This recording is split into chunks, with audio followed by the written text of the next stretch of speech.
Hey guys, today I'm going to be cooking Oxtail Potjie for the wonderful staff and team here at Carmel Coastal Retreat, just outside George, above Vic Bay. It's an awesome team, and just to say thank you to them, we decided to cook them the Oxtail Potjie today. Haven't cooked oxtail before, but last time I had it I was in Mozambique.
Adding all the herbs and spices.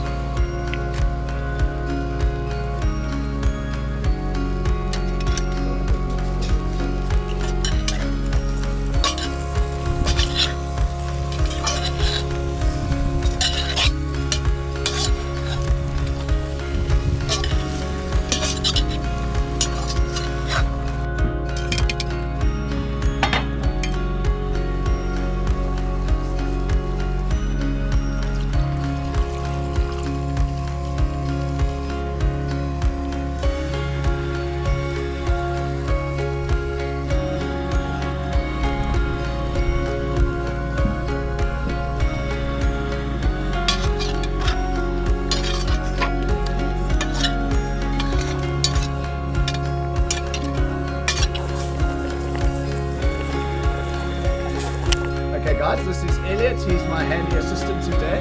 How old are you, Elliot? 7. Thank you. Yes. Start layering now. What do you want? The potatoes. Potatoes. Pass me the bowl. Oh, thank you, dude. Cool. Now the pumpkin. Now the pumpkin. I hope you can have enough space. We need to get a number 5 potjie. Oh, can you take it? Thanks, boy.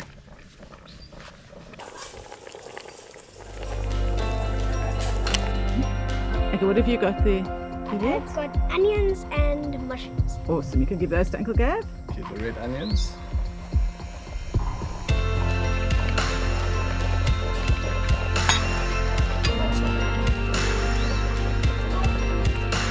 Tomato. Courgettes, the baby melon, that one, with the green. Yeah? Thank you. Thanks, Elliot. It's so much easier when you've got handy helpers. All your favorite vegetables. And now what have you got there? I've got cabbage. Cabbage. Cool.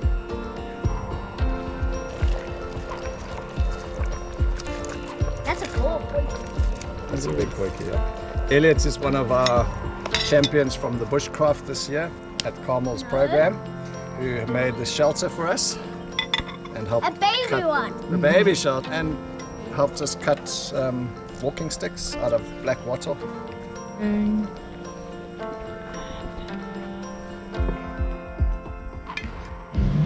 So So one of the keys now with the potjie, with it so full, is to not have too much heat underneath. Otherwise you can burn the ingredients if they're stuck on the bottom. There's a lot of liquid in here, so it should still be fine.